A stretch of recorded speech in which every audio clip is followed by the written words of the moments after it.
ঢ্যাঁড়স অনেকেই পছন্দ করে, আবার অনেকেই পছন্দ করে না। আমি তো পছন্দ করি, তবে আমার চাইতেও বেশি পছন্দ করে আমার হাজব্যান্ড।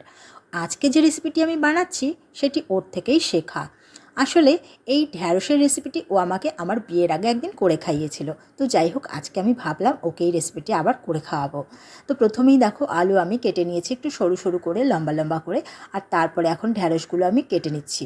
আর ঢ্যাঁড়সগুলো কেটে নিয়ে তারপরে আমি শুরু করে দেবো একটু মশলা তৈরির কাজ।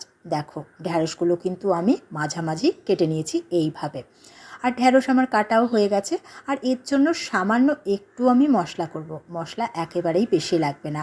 প্রথমেই আমি একটা পেঁয়াজ নিয়ে নিয়েছি এর জন্য। তারপরে এর সঙ্গে আমি মাত্র দুটো কাঁচা লঙ্কা নিয়ে নেব। তারপরেই একটি মিক্সির জার নিয়ে নিয়েছি।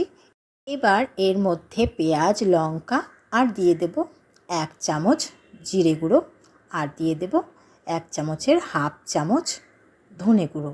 ধনে গুঁড়োটা একটু কম দিলাম। তারপরে এই সব কিছুকে একসঙ্গে আমি একটা পেস্ট করে নিলাম। দেখতেই পেলে পেস্ট হয়ে গেছে। এবার কড়াই বসিয়ে দিয়েছি, দিয়ে দিলাম তেল। তেল গরম হয়ে গেছে, দিয়ে দিলাম কালো জিরে। তারপরে এর মধ্যে কেটে রাখা আলুগুলো আমি দিয়ে দিলাম। এবার এর মধ্যে আমি দিয়ে দিচ্ছি নুন, আর তারপরে দিয়ে দিচ্ছি হলুদ।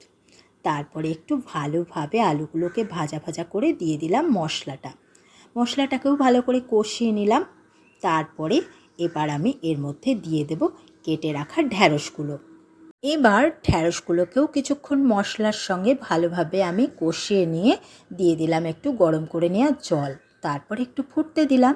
আর ফুটে ওঠার পরেই দেখো, ঢ্যাঁড়সের তরকারি কিন্তু একদম রেডি।